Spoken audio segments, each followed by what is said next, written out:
Vous écoutez le podcast Devenir écrivain par Lucie Castel, épisode 119.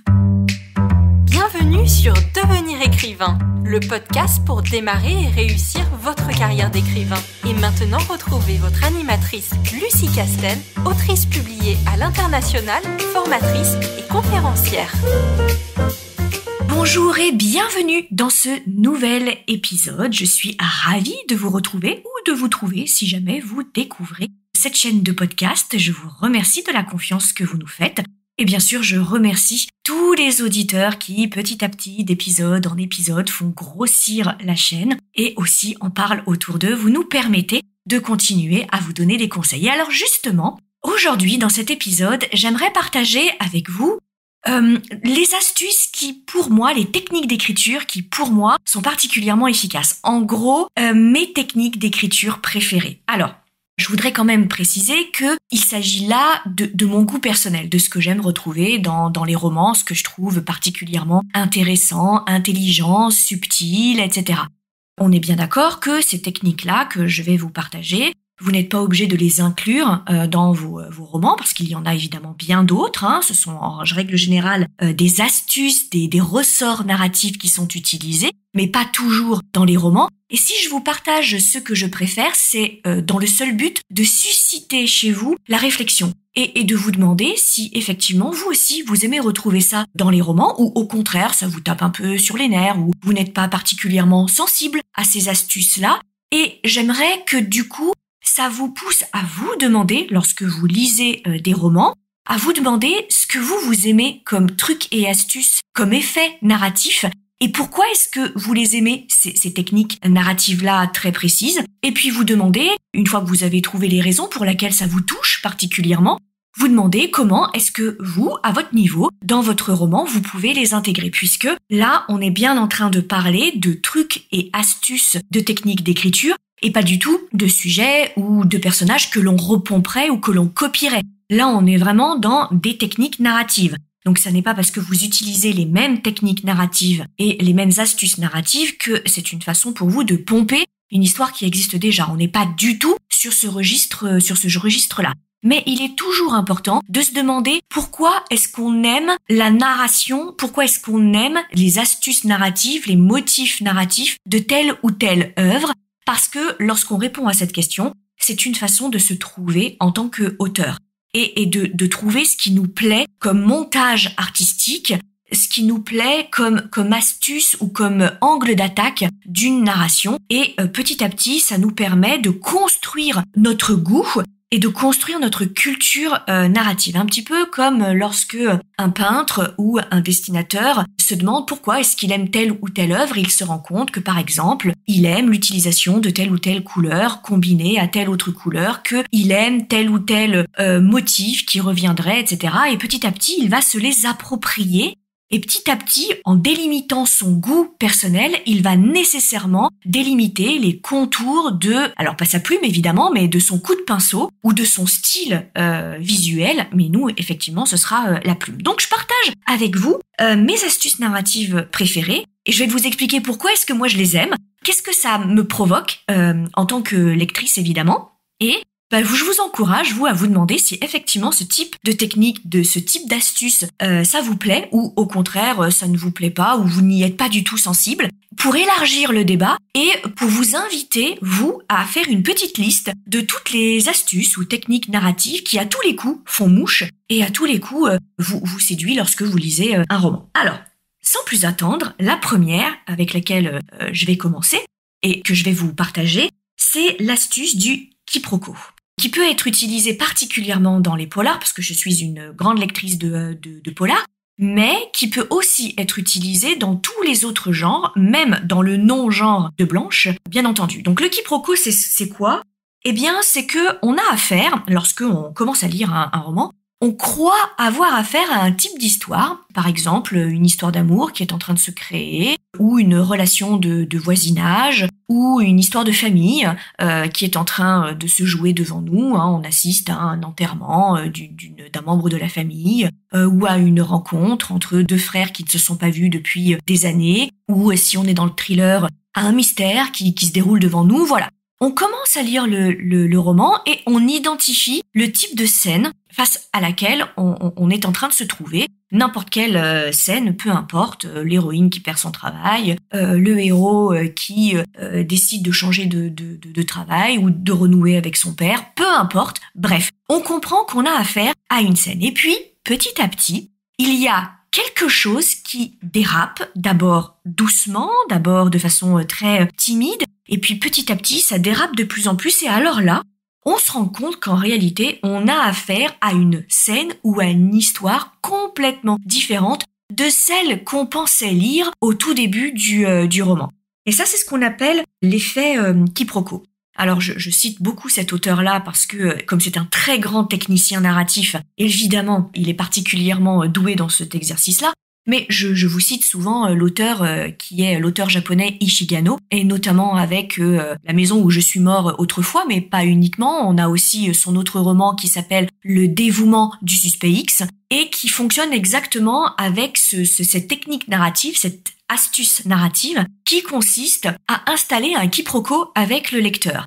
Et là, il croit avoir affaire à une scène qui se déroule sur 1 ou 2 chapitres, par exemple. Et en réalité, cette scène-là, on la comprend mal, alors c'est fait exprès bien entendu, et on se rend compte que ce qui est en train de se jouer, c'est pas du tout le héros qui renoue avec son frère qu'il n'a pas vu depuis des années, mais en réalité, c'est une toute autre scène qui est en train de se jouer, et en réalité, je cite par exemple que en fait, il renoue avec son frère dans une optique de vengeance très particulière, ou pire, que c'est son frère qu'on croit se laisser recontacter par ce qui semble être le protagoniste, est ravi de reprendre contact avec ce frère-là, mais en réalité, et on l'ignore, ce frère avec lequel le héros reprend contact de façon tout à fait innocente, ce frère-là a mis en scène le fait d'obliger son frère de reprendre contact avec lui parce que il poursuit un tout autre but, un tout autre objectif qui peut être de l'ordre de la vengeance ou de la manipulation, etc., etc. Et ça, petit à petit, évidemment, on va s'en rendre compte.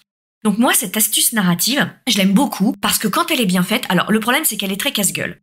Parce que il faut être très subtil, évidemment, et il faut que la bascule qui permet au lecteur de comprendre petit à petit qu'il y a quelque chose de plus profond, qu'il y a une double lecture qui est en train de se mettre en place, et que ce qui paraissait être une scène, un chapitre, va se comprendre de façon complètement différente, et qu'on a affaire à une double lecture, il faut que ce soit très subtil. Il faut que le lecteur commence à se rendre compte petit à petit que quelque chose cloche dans ce qu'il croit comprendre de la scène, mais qu'en réalité, c'est une double lecture. Donc, faut pas que ce soit fait de façon très peu subtile et avec en fond, vous imaginez le son tata. En fait, c'était pas du tout ça qu'il fallait que tu comprennes, et en général, ça arrive tout à la fin du roman. C'est pas du tout le cliff. Là, on est vraiment sur du petit chapitre, sur de la petite scène, donc pas sur de la grande révélation, mais sur de la petite scène qu'on croit comprendre d'une certaine façon, mais qui, quelques chapitres plus loin, on comprend qu'on doit la comprendre d'une toute autre façon. Donc on est plutôt là-dessus. Donc on est dans l'ordre de la subtilité, pas dans l'ordre de la grande révélation du cliff à la fin. La technique du quiproquo, c'est beaucoup plus subtil que ça, et le quiproquo peut porter sur des événements tout à fait secondaires, du coup. Et ça, c'est quelque chose que j'aime beaucoup, et qui peut être mis en place, évidemment, dans les thrillers, dans les polars, mais pas que, dans la fantasy aussi. Et pour moi, je trouve que ça donne une dimension supplémentaire à l'intrigue principale qui, bien évidemment, va dérouler tout un tas de cliffs, tout un tas de nœuds narratifs plus importants les uns que les autres. Mais je trouve que distiller des petits quiproquos secondaires donne une dimension supplémentaire et des couches supplémentaires de compréhension, de niveau de lecture, etc. Donc moi, c'est quelque chose que j'aime particulièrement. Pour la deuxième astuce narrative que j'aime beaucoup, elle est un peu liée à cette histoire de quiproquo qui est mis en place, et c'est l'astuce selon laquelle on décrit un quotidien, alors un quotidien qui est tout à fait banal, d'une tranche de vie d'un personnage qui se lève, qui va à son travail, qui prend son service, qui dit bonjour à des clients habituels, etc. Bon, alors jusque-là, il se passe pas grand-chose d'extraordinaire, on est vraiment dans la routine et dans la banalité du quotidien. Et puis petit à petit, il y a des éléments, tout d'abord très légers, qui passent complètement inaperçus, donc des petits éléments qui sont introduits dans cette banalité du quotidien et qui petit à petit, mis bout à bout et additionnés les uns aux autres, vont faire basculer le quotidien dans quelque chose soit d'extraordinaire, dans le sens avec de la magie, du surnaturel, etc., soit d'extraordinaire dans le sens, il va arriver un événement qu'on n'aurait jamais vu venir, par exemple un meurtre qui va se passer, ou l'un des personnages dans sa banalité qui va se transformer en tueur parce que il va se mettre à tuer quelqu'un, ça va lui échapper, etc. Bref, on a le quotidien banal qui dérape.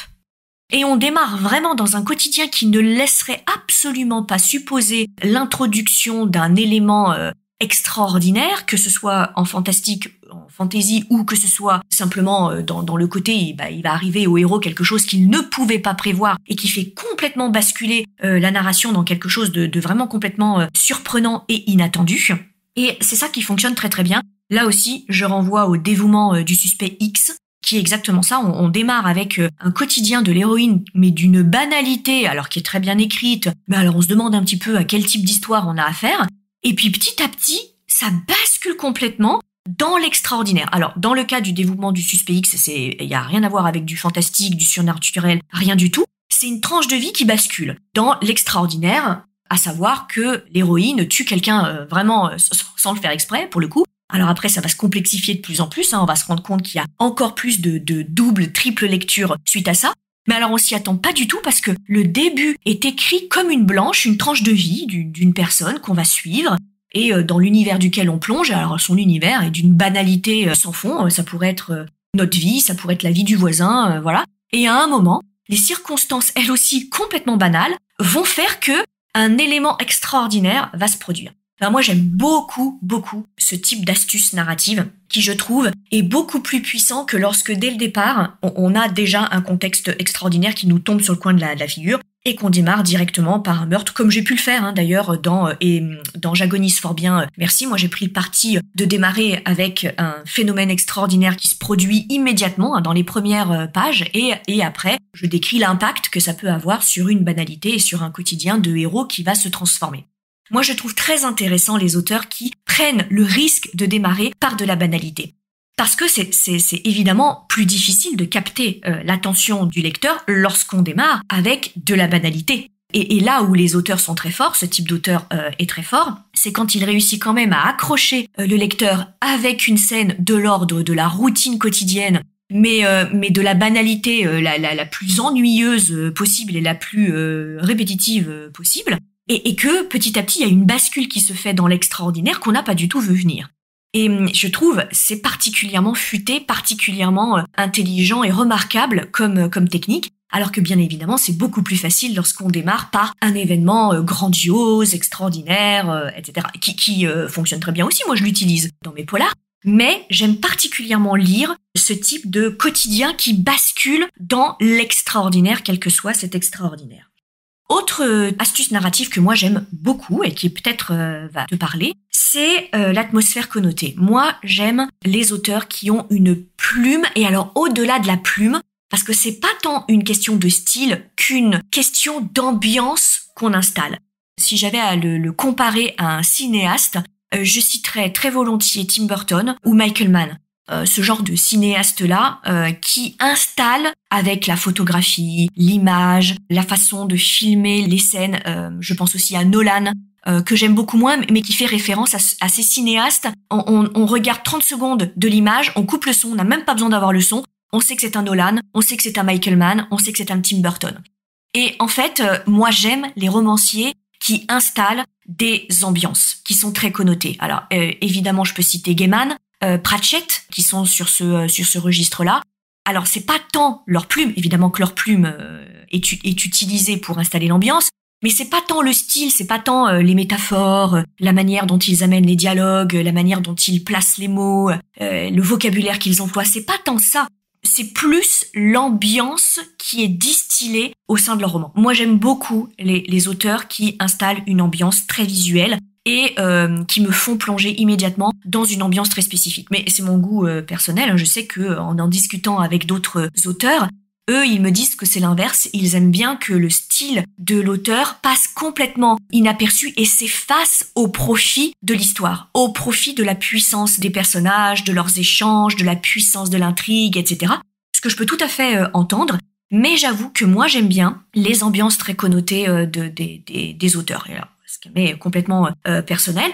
Mais voilà, je te livre ça et pour que toi aussi tu te demandes si toi tu aimes ce type de romancier dont on reconnaît l'ambiance immédiate, mais alors du coup qui écrivent un peu toujours les mêmes ambiances. C'est un peu le reproche qu'on leur fait à ce type d'auteurs comme Gaiman ou comme Pratchett. C'est-à-dire que là typiquement ils changent pas d'ambiance d'un roman à l'autre.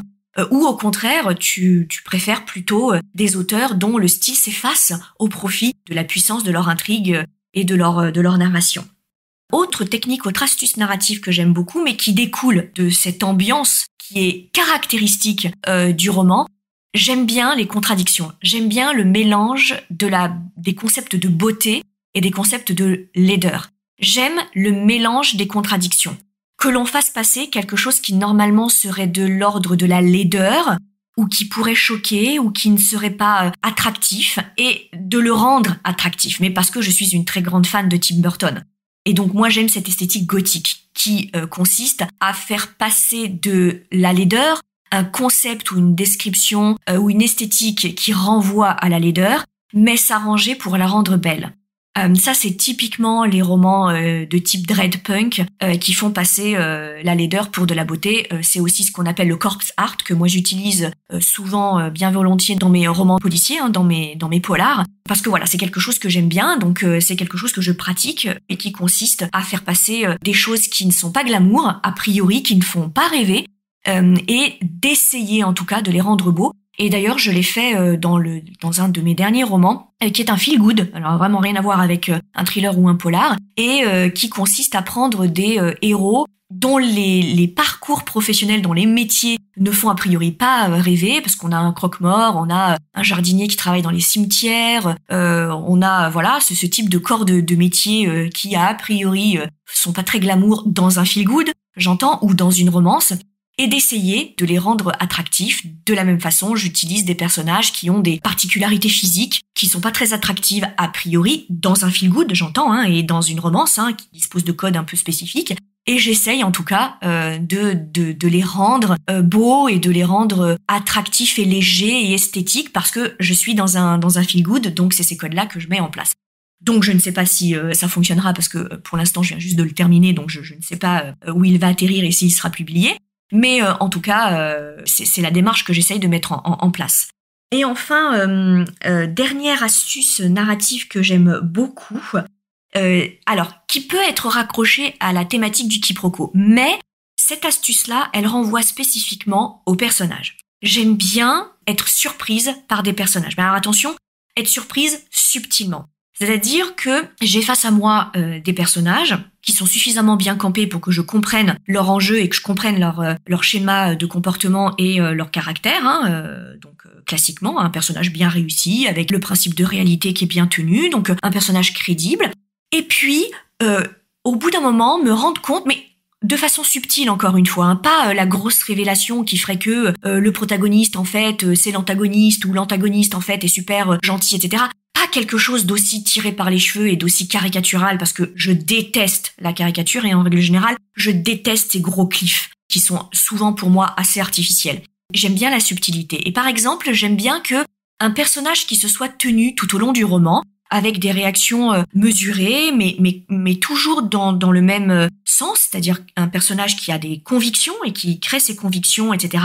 mais qui, au fur et à mesure du déroulé de l'intrigue, change un petit peu d'avis. Pas totalement, parce qu'on reste dans la subtilité, je veux qu'on reste dans la subtilité, mais l'auteur ajoute à ces personnages qui, déjà de base, sont de plusieurs couleurs, sont multidimensionnels, sont subtils, mais il arrive quand même à rajouter, au fur et à mesure du roman et du déroulé de l'intrigue, une nouvelle dimension très subtile qu'on n'aurait pas vu venir. Parce qu'il est déjà suffisamment riche. Et moi, je trouve que lorsqu'on a des personnages qui sont déjà de base multidimensionnels, très bien campés, lorsque l'auteur réussit subtilement à ajouter au fur et à mesure une nouvelle petite dimension, je trouve que c'est assez magique.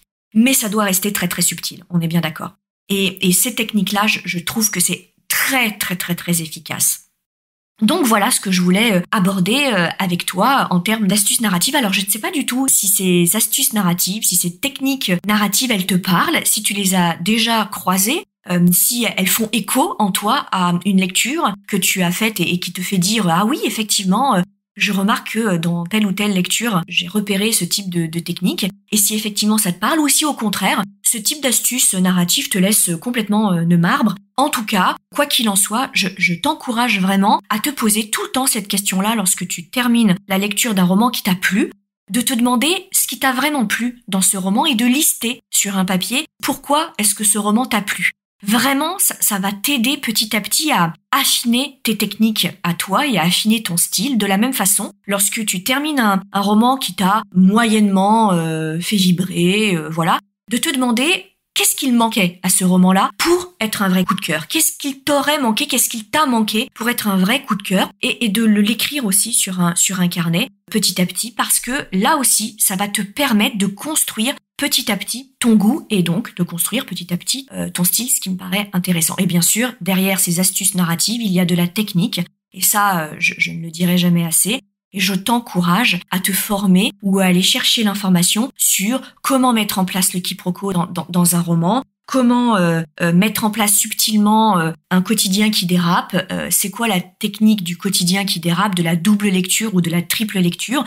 Tout ça fait référence évidemment à des techniques narratives qui existent et qui sont bien connues. Donc vraiment, je t'encourage à aller chercher cette information-là. Et donc, tu peux le faire soit sur cette chaîne de podcast, mais plus précisément quand même avec la newsletter de l'ICAR. Donc, je t'encourage à t'inscrire à la newsletter de l'ICAR si ce n'est pas déjà fait. Et puis, éventuellement, à suivre la formation Devenir écrivain de l'ICAR qui se déroule 3 fois par an et qui aborde évidemment toutes les techniques d'écriture possibles et imaginables, dont celles dont je t'ai parlé, mais pas uniquement. Voilà, j'espère que ce podcast t'aura un petit peu ouvert certaines voies et réfléchi à certaines pistes d'écriture, en tout cas, qui pourra t'aider dans ton travail quotidien d'écriture. Et je te dis évidemment à très très vite. Si tu veux écrire un roman qui aura les qualités recherchées par les éditeurs et par les lecteurs, tu dois rejoindre Devenir écrivain projet best-seller. C'est la formation à distance la plus complète et la plus personnalisée pour t'aider à aller au bout de ton projet de roman. Rejoins sans plus tarder mon équipe de professionnels du monde du livre et moi-même sur licares.fr, licares.fr. Beaucoup de nos anciens élèves sont en train de réaliser leur rêve de professionnalisation et de publication. Il n'y a aucune raison pour que ça ne t'arrive pas à toi.